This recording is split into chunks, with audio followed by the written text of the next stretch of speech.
Natália Brasil, Damas do Esporte. Desde que o Flamengo, em 2019, né, foi aquele sucesso todo, na maioria dos programas esportivos sempre há uma comparação, usando o Flamengo de 2019 como uma referência, né? Foi assim com o Atlético Mineiro, Palmeiras, o próprio Botafogo passou por isso.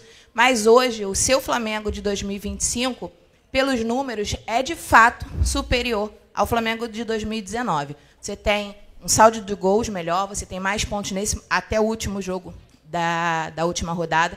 Você tinha mais saldo de gols, mais pontos nesse mesmo momento da temporada. Eu queria saber se você acha que o seu Flamengo atingiu a maturidade ou se ainda tem a evoluir. Queria que você falasse um pouquinho sobre a sua visão do time nesse momento da temporada.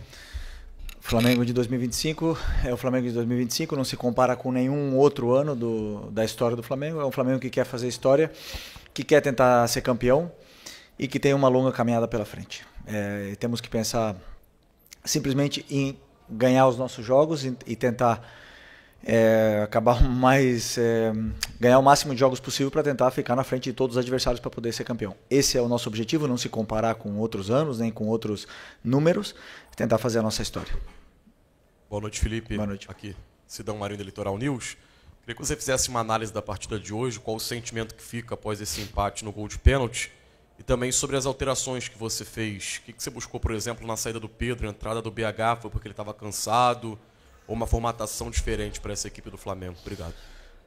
Não, o jogo de hoje foi um jogo onde fomos muito superiores. Tivemos muitas chances de fazer gol, um volume muito grande de jogo. Verdade que jogo muito parado, né? Muito parado muitas vezes. É o jogo tipo do jogo que eu não gosto. Mas criamos inúmeras chances e o mais que o suficiente para fazer o primeiro e também para fazer o segundo. E num lance difícil, duvidoso, acabaram empatando, né? O futebol brasileiro é muito complicado, muito difícil, o Campeonato Brasileiro é muito difícil, mas foi um jogo onde realmente merecíamos vencer, merecíamos um resultado melhor. Infelizmente não veio, e levantar a cabeça, pensar na próxima. Sobre as alterações, o Pedro, já estávamos no momento do jogo que eu sentia que o time estava indo para trás, o adversário estava nos pressionando mais, tanto com bola e tanto sem bola, então precisávamos de velocidade, pressão. Por isso que optei por colocar o Bruno. E é isso. Ok. Oi, Felipe, boa noite. Boa noite. A torcida no intervalo xingou muito o árbitro. E eu sei que é a sua postura de não reclamar de arbitragem. Mas a gente sente no time do Flamengo que não tem um jogador, que seja o capitão hoje, que é o Arrascaeta, que vá no árbitro. Falta isso ao time do Flamengo? Existe alguma orientação para os jogadores não irem no árbitro, mesmo em lances que nitidamente a arbitragem errou, como num carrinho do Kahneman, me parece, né, do De La Cruz, que nem falta ele marcou, enquanto ele dá um cartão amarelo para o Léo Ortiz? Não, os jogadores eles falam com o árbitro, só que eles estão tão concentrados em vencer, não é o trabalho deles, ir lá brigar com o juiz e ficar reclamando toda hora. Quem tem que fazer o trabalho dele é o juiz, que tem que apitar o que tem que apitar. Né? O que eu sinto realmente é que... o que eu gostaria que colocassem um jogo para o árbitro e corrigissem o que ele faz também. Que ele assistisse, que ele revesse o jogo. As coisas que eles erram, que eu não tenho muita dúvida se eles fazem isso. E os erros se repetem. Os critérios não se corrigem, os erros se repetem, o jogo fica picotado, chato, 500 mil faltas que não são e critério zero. Isso me decepciona muito, porque o que nós queremos o que nós mais queremos é isso, não se preocupar com o árbitro, não se preocupar com o juiz, pensar simplesmente no jogo. Felipe, Raíza Simplício aqui da Gol Brasil e da revista Placar. Eu queria te perguntar sobre o De La Cruz, né? Ele voltou, já estava à disposição, mas hoje jogando como titular, participou bastante do jogo e deu para perceber que o time parece que sentiu um pouco a saída dele, o meio-campo ali ficou meio aberto com a saída do De La Cruz. Eu queria que você falasse sobre a importância de tê-lo bem fisicamente para o seu time. E a saída dele foi só por uma questão de cansaço ou foi alguma estratégia mesmo? Ele pediu para ser substituído. É um jogador que se recuperou, está conseguindo ter uma sequência de treinos, está bem novamente. É um jogador que nos dá muita dinâmica no meio campo, tanto em ataque como em defesa. Um dos pilares dessa equipe também, e muito feliz de tê-lo de volta, né? No momento que ele saiu, e você falou que o meio abriu, realmente estávamos no momento onde o nosso time já estava sofrendo, né? Já estava um pouco, não sofrendo, senão com dificuldade de sair, e não simplesmente pela saída do De La Cruz, senão pelo momento que a equipe estava talvez tentando mais defender o resultado que continuar com as dinâmicas, e aí acabamos sofrendo mais. Felipe, boa noite. Pedro Ramos, da Sintonia Esportiva. Você comentou agora há pouco que no segundo tempo o Grêmio impôs a vocês uma necessidade de ter velocidade e você acabou mexendo pelo Pedro no lugar, colocando o Bruno Henrique.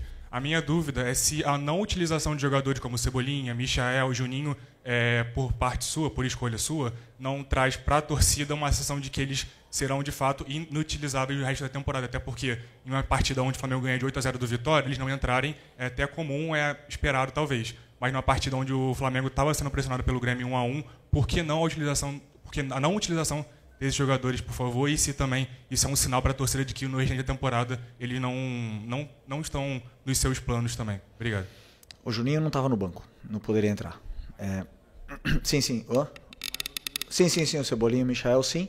Mas eu sinto que os dois jogam na mesma posição, que na posição do Lino. Eu sentia que o Lino está num momento bom, determinante, decisivo, e na minha visão não era falta de perna ou falta daquele momento que o Lino estava abaixo. Para mim não, para mim naquele momento ele estava bem, e também o Arrascaeta, né? Poderia ter tirado o Arrascaeta, mas eu sentia que com bola ele estava sendo muito determinante. Cada vez que a bola chegava nele, ele tem perigo, ele faz a diferença. Então eu optei por deixar os que eu achei que fossem melhor até o final do jogo para poder tentar vencer. Boa noite, Felipe. Léo José, do Coluna do Fla. O Vinha, depois de ficar um bom tempo parado, ele voltou contra o Bragantino, jogou bem, você até elogiou a atuação dele. E a partir dali ele não teve tanta minutagem em comparação com o Ayrton Lucas, por exemplo. Do lado esquerdo você tem o Samuel Lino, o Ayrton Lucas, que são dois jogadores ali que atacam o espaço, que atacam a linha de fundo, mas o Vinha é um pouquinho mais construtor, né, ali por dentro. Qual o motivo de você escalar o Ayrton Lucas e não dar tanta minutagem para o Matias Vinha? Depois do Bragantino, o Vinha jogou contra o Atlético Mineiro. Não sei se foram 2 jogos, né, do Brasileiro e também da Copa. Depois o Ayrton jogou na Copa e os dois estão muito bem, muito bem. Depois o Alexandre voltou contra o Inter. O Ayrton Lucas jogou no jogo no Brasileiro contra o Inter, e para mim a disputa tá muito acirrada, o nível está muito alto. Na verdade, o Ayrton fez um jogo contra o Inter espetacular. E como eu falei para vocês na outra coletiva, o Ayrton não começou contra o Vitória porque teve um problema familiar. Para mim, no nível que ele estava jogando e que está jogando, realmente tá complicado de escolher. Então a minha escolha foi opção pelo que eu achava que era melhor para poder vencer o jogo. E os 3 continuam sendo opção muito, muito boas para o treinador poder escolher e ter o lateral de alto nível. Aqui, Felipe, boa noite. Felipe, você teria 5 datas livres, né? Semanas cheias de trabalho até o final da temporada, porém, teve uma mudança no calendário em que, de agora para frente, tirando as datas FIFA, quarta e domingo, você vai ter que jogar todas, ainda tem um jogo atrasado contra o Sport. Queria saber como é que você replanejou o seu trabalho para esse restante de temporada, uma vez que você já falou várias vezes que 4 dias de descanso para você, para o seu time, é muito importante, que uma semana livre faz muita diferença. E, por exemplo, você tem o Cruzeiro brigando com você ali na parte de cima da tabela, que não teria essas datas, que passou a ter essas datas aí, Flamengo e Palmeiras ficando visivelmente prejudicados. Queria saber como é que você replanejou isso. Obrigado. Bom, o clube já se posicionou sobre essa mudança do calendário e temos que nos adaptar. Temos um elenco muito forte para poder competir até o final. Com essa mudança, mas que para os próximos anos que esse planejamento seja melhor, seja realmente organizado para que todos possamos, nenhum possa sair prejudicado com nenhuma mudança. Felipe, boa noite. A gente teve hoje, eu vou sair um pouco do âmbito do jogo, né? Porque a gente teve hoje uma situação muito importante que aconteceu, não sei se você estava sabendo, a torcida jovem voltou para as arquibancadas e recentemente a raça rubro-negra voltou também. Queria que você falasse um pouco da importância de ter essas torcidas aí apoiando com instrumentos, com tudo, né? Podendo também apoiar, né? Fazer aquela batida, né? Junto com o time. Como é que você vê esse retorno das organizadas do Flamengo, né? E inclusive nessa reta final aí de temporada?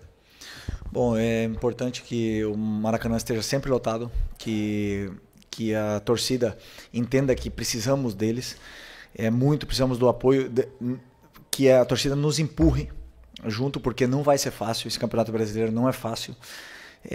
Depois de uma goleada, já conhecemos bem o que é o Flamengo, né? E depois das derrotas também. Existe uma euforia muito grande, mas é importante que o torcedor saiba que quando venha para o Maracanã, nós pedimos para que venham empurrar a equipe, né? Não simplesmente esperar outra goleada, né? Então é muito importante para mim que esses torcedores entendam isso e que venham para apoiar, porque precisamos muito da torcida até o final, que tenho certeza que eles vão fazer a diferença nessa mudança aí que aconteceu, com a volta deles. Felipe, boa noite. Claro que um gol muda muito a cara do jogo, eventualmente, não só pelo que representa para o time que faz, mas no plano do adversário. Em dado momento, o plano defensivo do Grêmio, praticamente só defensivo, já não servia mais porque era o jogo. Só que o jogo acaba ganhando muitas características diferentes, né? Como é se reprogramar dentro de campo para jogos diferentes que existem dentro de um jogo? Por exemplo, era o tempo todo o jogador do Flamengo, provavelmente sabendo que era um jogo que ele retomava a posse de bola, enfrentava uma defesa fechada, um adversário que saía de trás mais com bola longa, saltando a pressão do Flamengo, e de repente o adversário está tentando ficar um pouco mais com a bola, com o Cristaldo, com o Pavão, com o Aravena, tentando ficar um pouco mais com a bola, e aí você precisa tentar pressionar. A sua saída de bola, que não era pressionada, de repente passa a ser pressionada desde o tiro de meta. É difícil passar de um jogo a outro dentro do jogo, e por isso você acha isso é parte do desafio naquela parte final do jogo, que o Flamengo, com a vantagem, teve um pouco mais de dificuldade para gerir o jogo?